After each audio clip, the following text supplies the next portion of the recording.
Hello, and welcome to the Psych and Business Podcast, where we highlight the integration of psychology and psychological principles into the world of business and organizations. I'm your host, Dr. Ernest Wayde. I am really thrilled to introduce you to my guest today because she works with business owners and their management teams in the same way as sports psychologists work with elite athletes. And I love that because I think we all need help. Her name is Dr. Allie Taylor. Dr. Allie Taylor is the CEO and co-founder of Orange Kiwi, a consulting firm that specializes in privately held low to mid-market businesses. Allie's mission as a business psychologist is to help owners and their management teams at points of significant transition. Leveraging psychological principles, Allie and her team help her clients gain the clarity, confidence, and control they need for success in scaling, selling, or transitioning their businesses to the next generation. Allie, welcome to the show. Thanks, Ernest. It's a pleasure to be here. Allie, I'm so glad that you're here, and I've been really looking forward to talking to you because I really want to hear about the work that you do with business-owned companies. But first, I want to start with your story. You have such an interesting story with your experience in buying and helping family businesses, your master's in family therapy, and your doctorate in business psychology.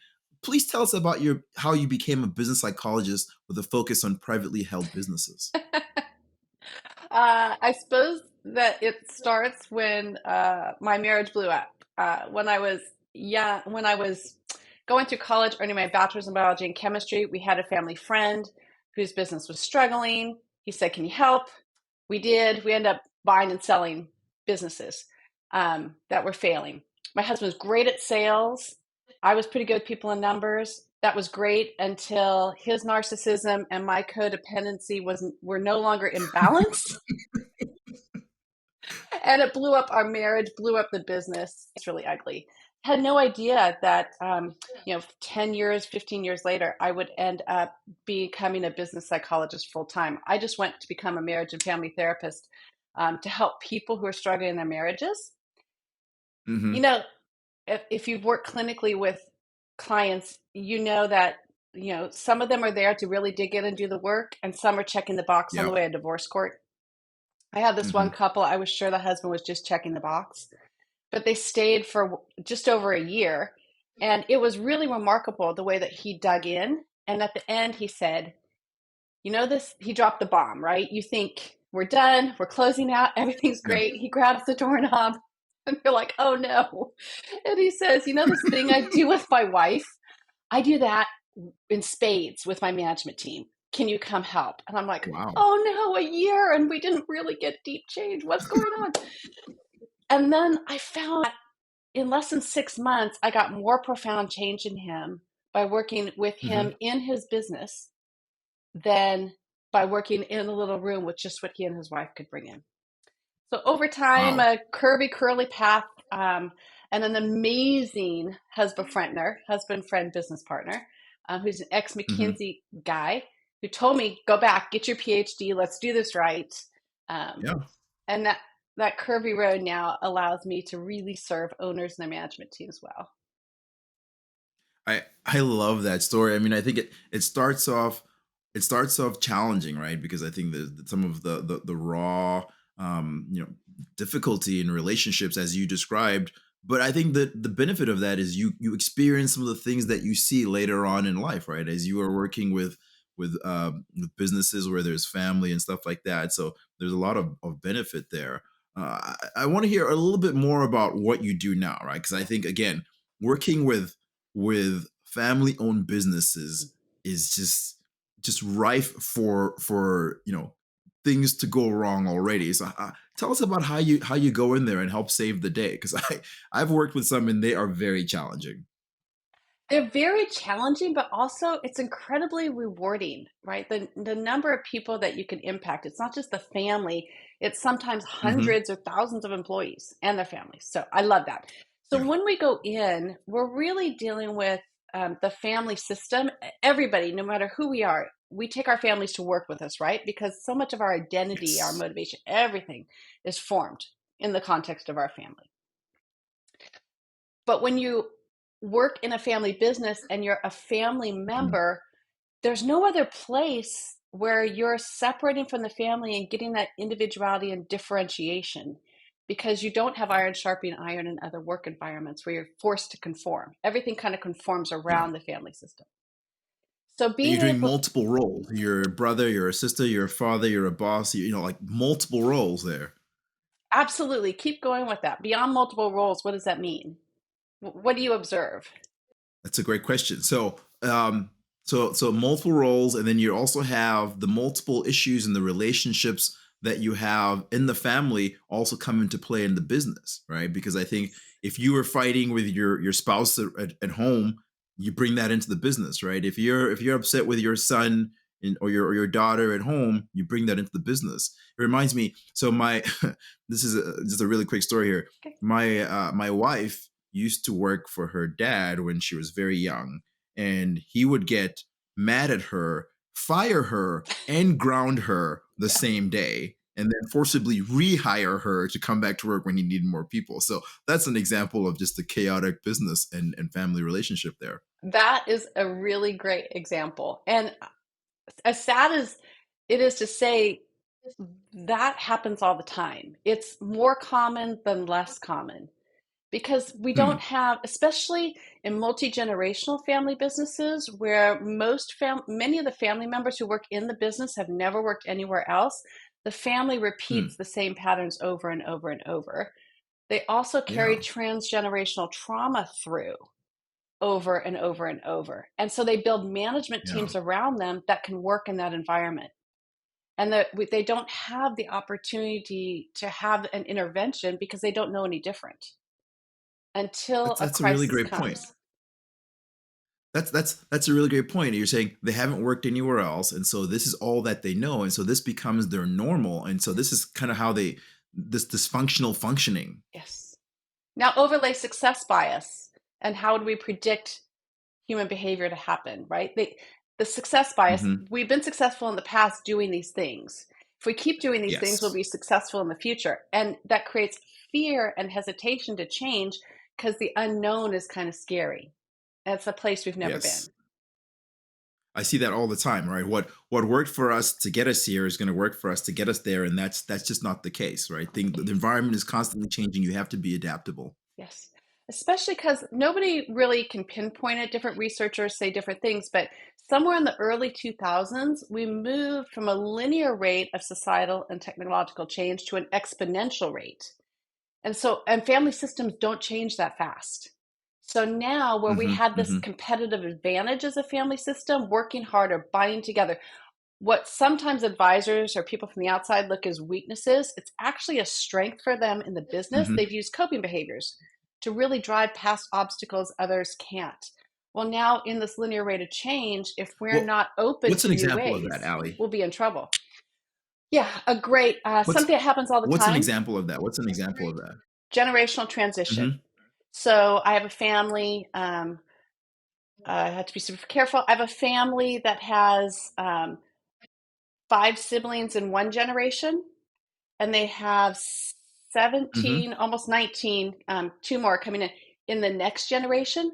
The way this generation worked was Wow. all consensus driven leadership, and the power dynamics, Hmm. people would Hmm. just acquiesce, but they never learned to look broadly at the landscape. And they could get away with that because change wasn't happening as fast. Now, in this generation, just the rate of Okay. technological change is forcing the next generation Mm. to try and use an approach to problem solving that is very different than their parents, but their parents are still involved in the business and Hmm. have control through influence, even though ownership is transitioned. So it's holding them back. That's really interesting, right? And that's a great example of what you're talking about, right? What the way you run a business with five people, five family members is different than 17, 19 family members. You can't do that consensus building there. Yeah, that's a great point. Plus, siblings are different. They grew up in the same nuclear family. Once you have the next generation, Hmm. those sibling nuclear families, each blended with five other, because they're all married, five other nuclear families, and they had to renegotiate. So those cousins now are having to do tremendous amounts of renegotiation, plus all the branch dynamics that come in when you look at what I call PACey, or how power manifests through authority, control, and Hmm. influence. Yeah.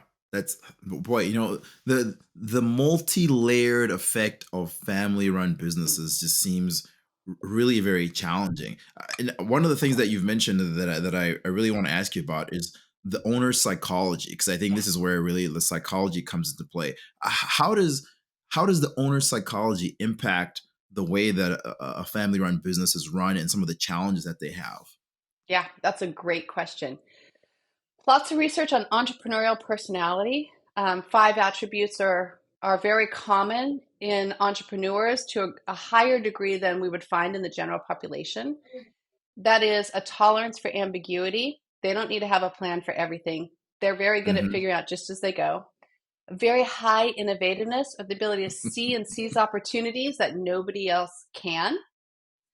A risk-taking Hmm. propensity. They take risks that other people think are crazy, and they take them because they believe that they can Yeah. control the outcome of that.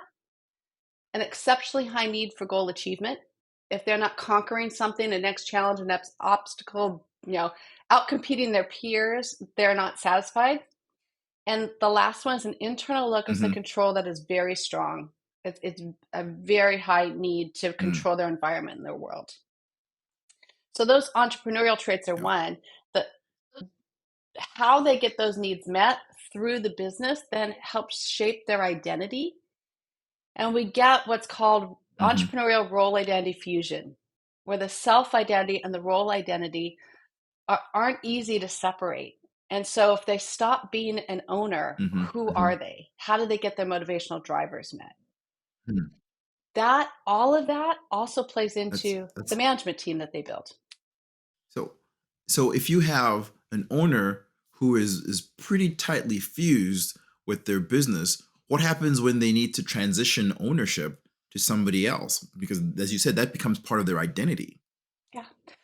Well, in family, successful family transitions start 5 to 7 years before you actually transition.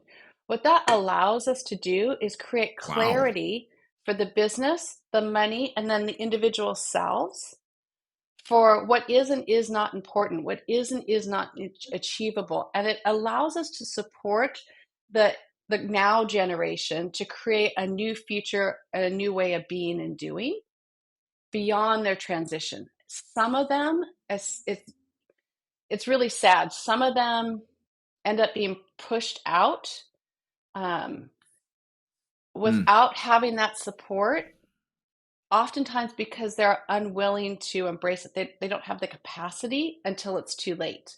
That's those are the Yeah. saddest ones. But there's the majority of them, if you can give them the right support and put the right process around them, they are able to make new meaning Hmm. for themselves and for their family. And it's really about significance, getting significance No. needs met and identity and all those motivational forces that keep us healthy.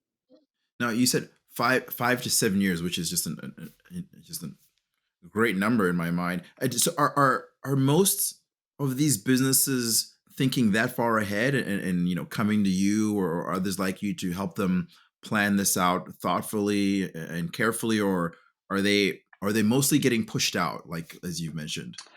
Well, I can only talk about the population that I work with. I hear lots of stories of them getting Hmm. pushed out and it's already done, and that's a different story. Oftentimes, then they need deep clinical intervention, just one to one, and that's not my space. But I've got a great team of people that I can refer them to. For the ones that do call me early, it's Hmm. oftentimes the next generation or the rising generation saying, "How do we do this, and how do we do it well?" Hmm. Or a non-family Okay. executive who Okay. sees the freight train coming. In those cases, they do because their planning cycles are they're used to the 3 to 5 year strategy. So we can get some Yeah. really good momentum if they start to overlay succession as part of that strategic planning process. Hmm.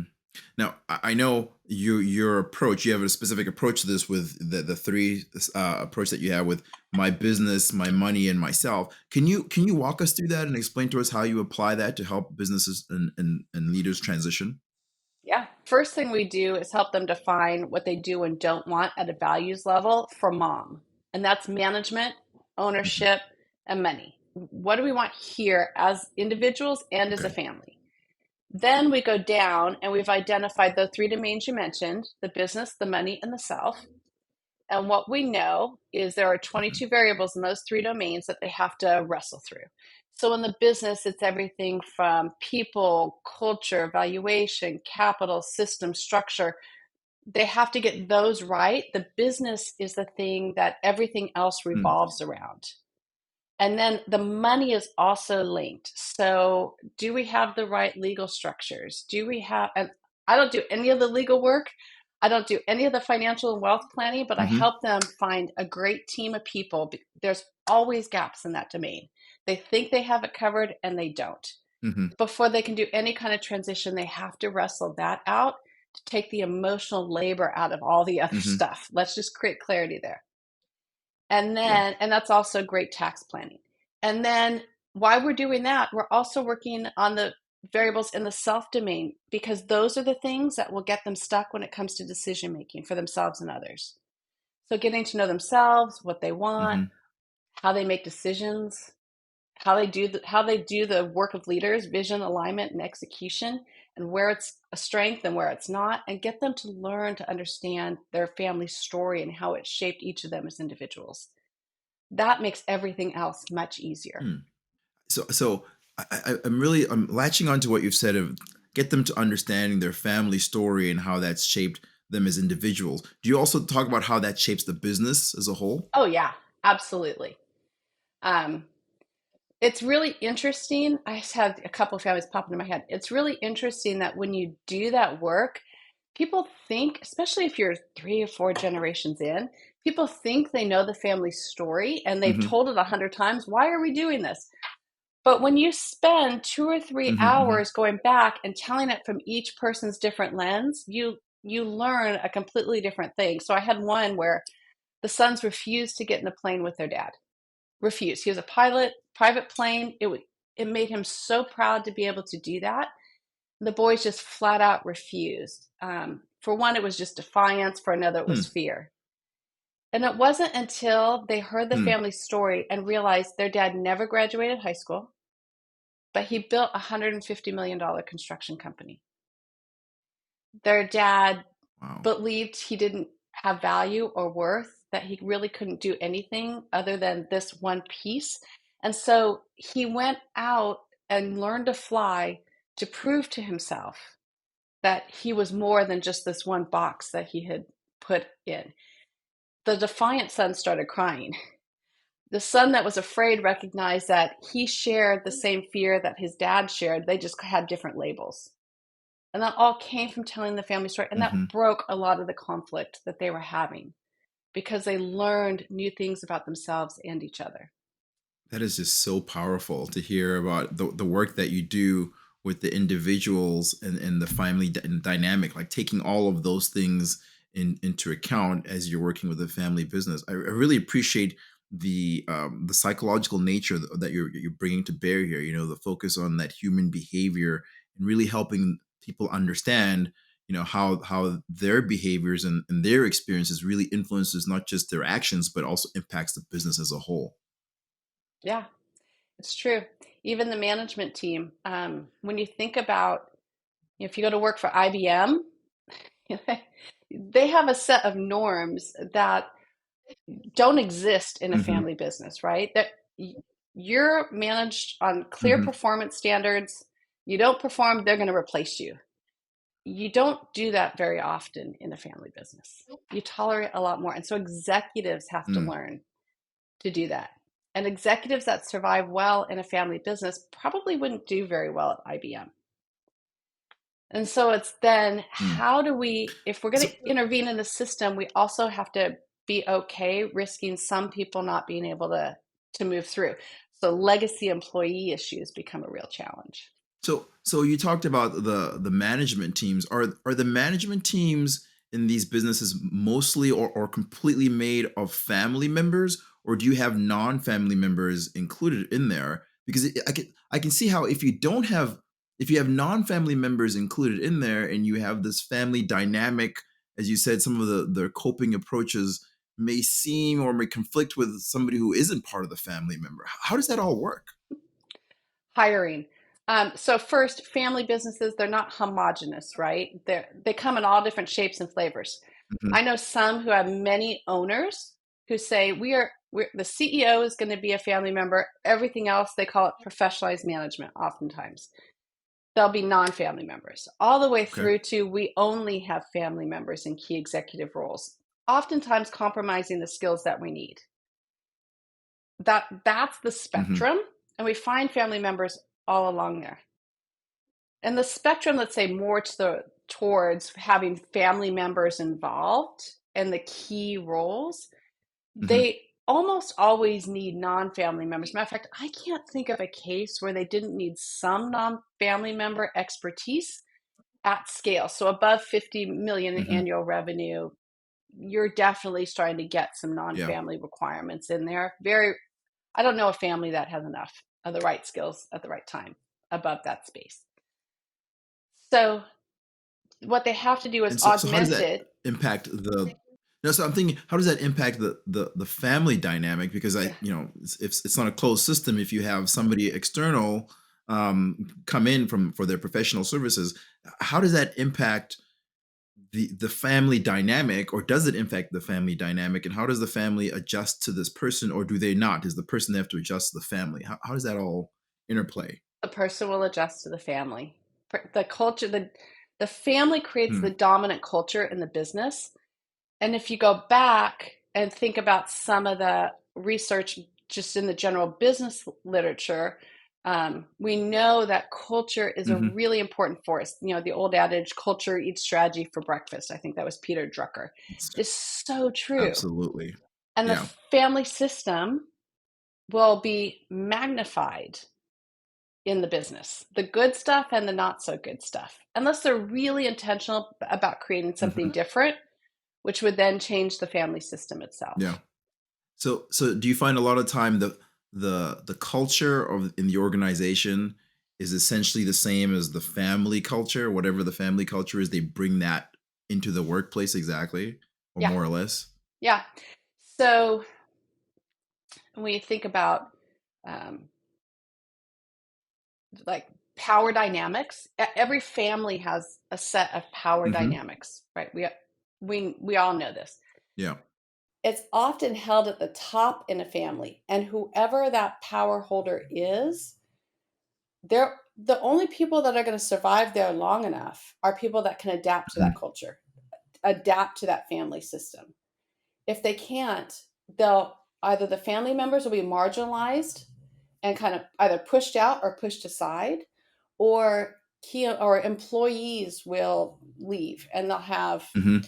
struggle holding on to people in key roles that. So if I'm CFO in a company, but you don't give me the power and authority of my role, but I have all the fiduciary responsibility, all the Yeah. legal exposure and risk, I'm not going to stay here very long. So you'll get subpar people who will stay if that's the Yeah. case. Mhm.